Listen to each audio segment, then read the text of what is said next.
पूर्ण सद्गुरूच्या चरणी स्वतःच्या अक्कल हुशारीचा आणि चातुर्याचा ज्याने त्याग केला आहे, तसेच गुरुमत धारण करून ज्याचे जीवन पूर्णपणे बदलून गेले आहे, अशा मानवालाच गुरुसिख म्हणजेच गुरुभक्त म्हणून घेण्याचा अधिकार आहे. गुरुभक्ताच्या मन, वचन व कर्मामध्ये केवळ गुरुमतच ओसंडून वाहत असते. गुरुभक्त म्हणजे जणू काही गुरुमताचे चालते फिरते विद्यालयच आहे. गुरुमताच्या सिद्धांतरूपी पायावर त्यांच्या जीवनरूपी महालाची निर्मिती झालेली असते. या महालात प्रवेश करणारा प्रत्येक प्राणी सुख, शांती आणि आनंद ग्रहण करण्याजोगा बनू शकतो. गुरुमताच्या शिक्षणाचा पाठ्यक्रम जीवनाच्या अंतिम श्वासापर्यंत चालत असतो. जीवनात पावलोपावली प्रत्येक वळणावर गुरुची शिकवण नितांत गरजेची असते आणि म्हणूनच गुरुभक्त हा आयुष्यभर शिकतच पुढे जात असतो. ज्याला कुणाला असं वाटतं की आता माझं शिक्षण पूर्ण झालं आहे, असा शिष्य, असा मनुष्य गुरुच्या शिकवणीपासून भटकलाच म्हणून समजा. शिकणं हा मानवी जीवनाला उन्नतीकडे नेण्याचा मार्ग आहे. मी सर्व काही शिकलो आहे असे ज्याला वाटू लागते, त्याची उन्नती त्याच ठिकाणी थांबली असे समजावे. म्हणूनच नित्यप्रती शिकणे, अंतर्बाह्य ज्ञानाची वाढ करणे याचेच नाव जीवन आहे. सेवा, सत्संग व स्मरणाद्वारे शिष्य आपले जीवन सावरतो.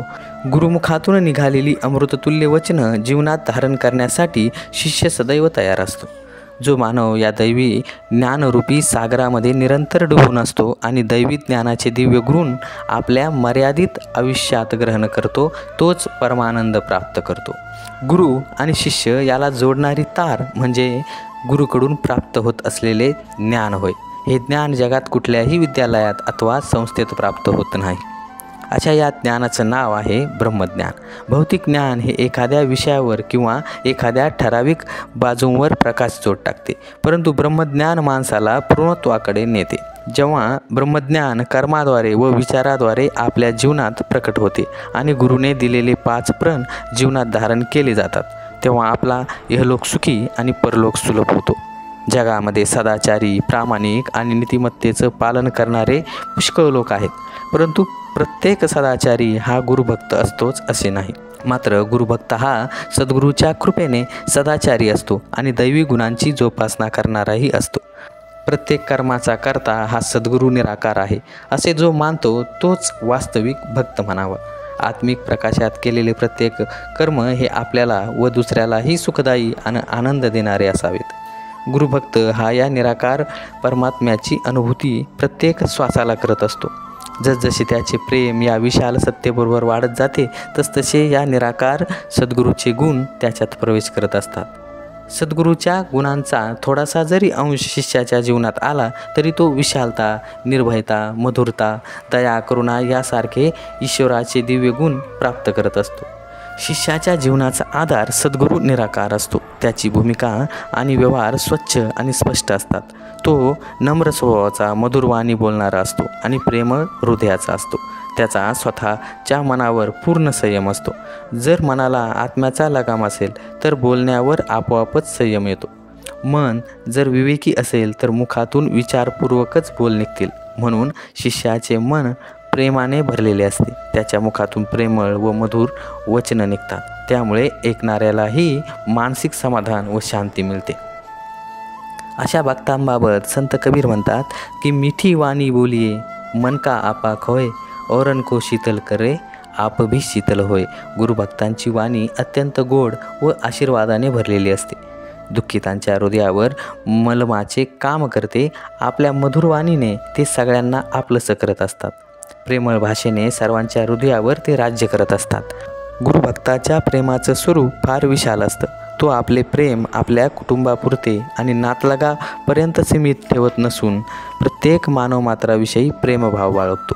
प्रत्येकात तो आपल्या प्रियतमाचे, ईश्वराचे, निराकाराचे, सद्गुरूचे रूप पाहत असतो आणि तेरा रूप है ये संसार या वचनाला व्यवहारात आणून मूर्त स्वरूप देतो. ज्याच्यासाठी कोणीही वैरी नाही, कोणीही परका नाही. यदाकदाचित कोणी त्याच्याशी वैर केलं किंवा त्याच्या मार्गात अडथळे आणण्याचा प्रयत्न जरी केला तरी तो त्याच्याविषयी नम्रतापूर्वक असतो. त्याच्याविषयी तो आशीर्वादच मागत असतो. परमेश्वर त्याच्या घटात बसून माझी परीक्षाच घेत असेल म्हणून तो विरोधकाविषयी सुद्धा सद्भावना ठेवतो. गुरुभक्ताला आपल्या गुरुकडून हीच शिकवण मिळालेली असते की नेहमी सर्वांच्या हिताची कामना करणे आणि सर्वांचे हित साधणे. जसे बाबा गुरुवचन सिंहजी म्हणतात की ब्रह्मज्ञानीचं जीवन सगळ्यांच्या भल्यासाठीचं असतं. ज्याला स्वप्नात देखील कोणाचं वाईट करण्याची भावना होईल तो ना महात्मा ना संत. अशा प्रकारे गुरुभक्त आपला आत्मिक आनंद टिकवून ठेवतो आणि आपल्या प्रेमाची सीमा वाढवत असतो. कारण हेच आहे की क्षणोक्षणी त्याच्या मनात आपल्या गुरुची शिकवण ठसलेली असते. अशा गुरुभक्तांविषयी म्हटले आहे की गुरुभक्ताच्या आधारावरती केवळ गुरुयशगान असे, मुखी नाम अन प्रेम मानसी हाच जीवन आधार असे. गुरुभक्त हा आपल्या सद्गुरूने दिलेले 5 प्रण ध्यानात ठेवून प्रत्येक वेळी ते जीवनात उतरवून त्यांना क्रियात्मक रूप देतो.